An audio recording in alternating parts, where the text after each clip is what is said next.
Hello friends, welcome to honey சிட்டு. நம்ம உடலுக்கு நல்ல வலிமை தரக்கூடிய பாரம்பரியமான உணவுகளில் முக்கியமானது இந்த உளுந்து களி. ஆனால் ஒவ்வொரு தடவையும் நம்ம உளுந்தை வறுத்து அரைக்கிறது கொஞ்சம் சிரமமான விஷயந்தான்.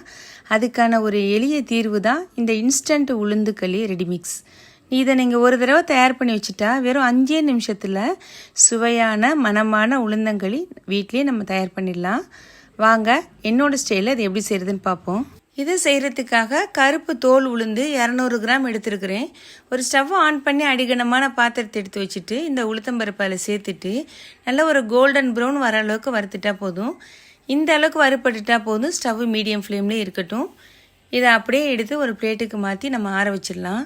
200 கிராம் உளுத்தம்பருப்புக்கு 40 கிராம் பச்சரிசி, அதாவது ஒரு கரண்டி பச்சரிசினா 5 கரண்டி உளுத்தம்பருப்பு. இந்த ரேஷியோவில் செஞ்சோம்னா ரொம்பவே நல்லாயிருக்கும் களி. 40 கிராம் பச்சரிசியை அதே கடாயில் போட்டு நல்லா அரிசி பொரிஞ்சு வர அளவுக்கு வறுத்துக்கலாம். பாருங்கள், நல்லா பொரிஞ்சிட்டு லைட்டாக கலர் மாறிடுச்சுல்ல. இப்போ இதே எடுத்து நம்ம ஏற்கனவே உளுத்தம்பருப்பு ஆற வச்சுருக்கோம்ல, அதோடு சேர்த்துடலாம்.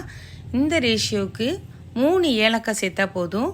ஒரு துண்டு சுக்கு, இல்லைன்னா சுக்கு பொடினா ஒரு 1/4 டீஸ்பூன் சேர்த்துக்கோங்க. இது எல்லாத்தையும் நல்லா ஆற வச்சுட்டு நல்லா ஆறினதுக்கப்புறம் மிக்சி ஜாரில் சேர்த்து இது போல் பவுட்ரு போல் அரைச்சி எடுத்துக்கலாம்.